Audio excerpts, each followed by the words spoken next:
What if the worst thing that ever happened to you was also the making of you? Most people spend their lives running from pain. They medicate it, distract it, numb it with noise. But Marcus Aurelius, emperor, philosopher, warrior, ran straight toward it. We live in a world designed entirely for comfort. Every product, every habit, every distraction exists to keep you far from discomfort. But there is a cost to this constant avoidance. When you never face resistance, you never discover what you are truly made of. Marcus Aurelius ruled the most powerful empire on earth. He faced plagues, wars, betrayal, and devastating personal loss. And yet, in the quiet of his tent at night, he wrote something remarkable. He wrote that the obstacle is not your enemy. The obstacle is the way. Think about the moments that changed you, not the comfortable ones, not the easy victories. The moments that cracked you open, a failure, a rejection, a loss that took your breath away. Those were the moments that rewired who you are and how you see the world. Aurelius wrote in the Meditations, "The impediment to action advances action. What stands in the way becomes the way." Pain is not punishment, it is instruction. Every obstacle carries within it the seed of the next version of you, if only you are willing to look. When a river meets a boulder, it does not stop flowing. It finds a new channel.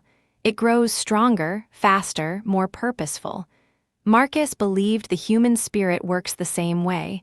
Resistance does not stop us. It shapes us. It forces us to discover what we are. But here is what most people miss entirely. Pain only teaches if you are willing to sit with it, not to wallow in it, not to suffer endlessly, but to face it without flinching and ask the hardest question: what is this trying to show me right now? The Stoics called this the discipline of perception. It is the practice of seeing reality exactly as it is, not darker, not brighter, but as it truly stands before you. From that clear and honest seeing, wisdom begins to grow where confusion once lived. Marcus Aurelius never wanted to be emperor. The role was thrust upon him. He described himself as tired, frequently unwell, and often overwhelmed by the weight he carried. He ruled for nearly 20 years through plague, famine, and relentless war at Rome's borders. He did not escape suffering. He lived inside it every single day. He buried children. He watched loyal men betray him. He lost friends he could never replace. He could have descended into bitterness. He could have surrendered to despair.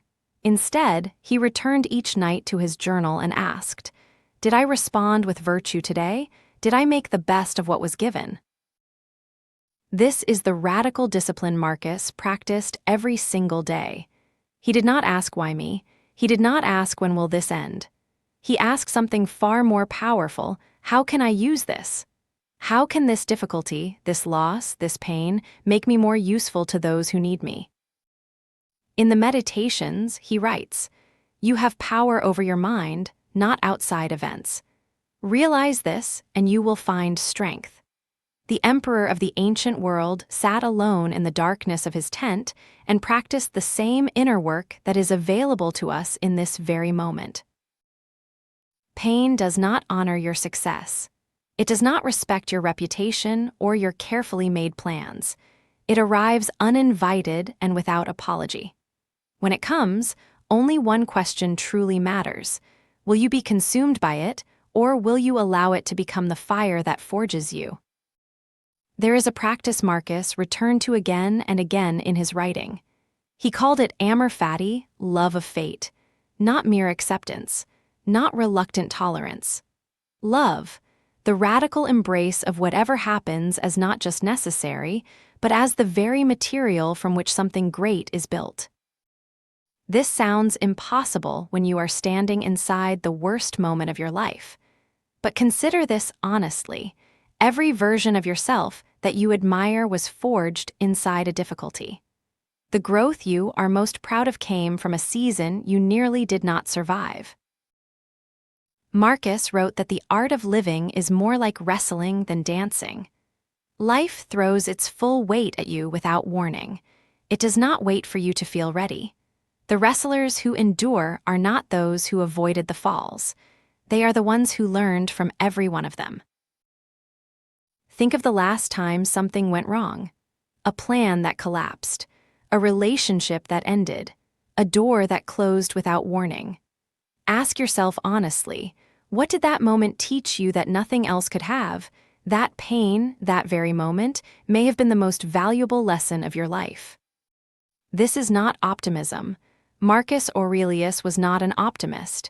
He was a realist with iron discipline. He did not pretend the pain was not real. He looked at it directly and said, "This exists, and I will make something worthy of it." That is an entirely different thing. The practice Marcus used in his darkest hours has a name. He called it the view from above. He would rise mentally above his circumstances, see the whole arc of his life, and ask, in the long run, what does this moment truly demand of me right now? This practice is available to you right now, in this very moment. Whatever obstacle stands before you today, whatever resistance you are facing, you have a choice. You can allow it to diminish you, or you can allow it to reveal something in you that has been waiting quietly to emerge.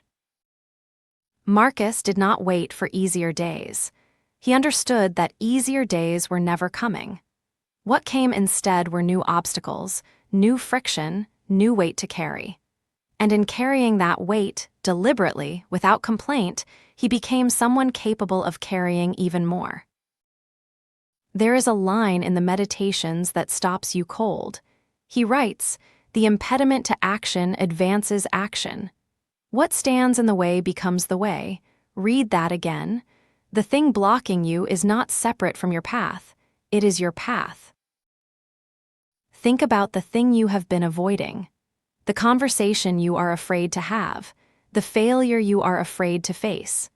Marcus would ask you gently but directly, what are you protecting yourself from, and at what cost are you protecting it? The Stoic does not ask why this is happening to them. That question leads nowhere. The Stoic asks what they will do now. What small, honest, disciplined action is available to them in this moment? That question leads somewhere real. You already have what you need. Not someday. Not once circumstances improve. Right now, in this difficulty, in this confusion, in this loss, you have a mind that can choose its response. Marcus called that the one true freedom no one can take from you. Pain is not the enemy. Pain is a signal. It tells you where you are being asked to grow.